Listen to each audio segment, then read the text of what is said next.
হুজুর, রোজা রেখে কি বিড়ি খাওয়া যাইবো? না বাবা, রোজা রেখে বিড়ি খেলে রোজা ভেঙে যায়। সারাদিন বিড়ি না খায়া কেমনে থাকুম আল্লাহই জানে। আজান দিবে কখন আর ভালো লাগে না। কেন রে, অনেক খিদা লাগছে নাকি? ধুর, মনে হয় আজান দিতে ভুলে গেছি।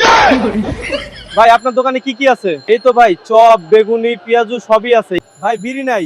ধুর মিয়া, সামনে যান। ধুর, ভাল লাগে না, রোজা রমজান মাসে একটা দোকানও বিড়ি পাই না। এক কাজ করি, বন্ধুর একটা কল দিয়া বলি, ইফতারের পর বিড়ি খামু। কিরে, এই সময় তোরে কে কল দিল? দাঁড়াও দেখছি। বন্ধু ফোন দিছে বাবা। কলটা লাউড স্পিকারে রাখ, কি বলবে আমিও শুনি। হ্যালো হ্যালো বন্ধু, কই তুই? কিরে কথা বলছ না কেন? যাই হোক শোন, ইফতারের পর বের হইছে, একসাথে বিড়ি খামু, আমি তোর বাসার নিচে থাকবো।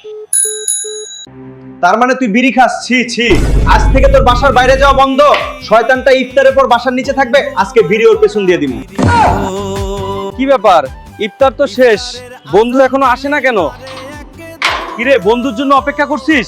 একসাথে বিড়ি খাবি নাকি? বিড়ি? সেটা আবার কি আঙ্কেল? ওরে ছোট বাচ্চারে ফিটার খাও না রে ভাই, বিড়ি খাই। বিড়িখোর বন্ধুরে উস্তাদ মানে ইবলিশ শয়তান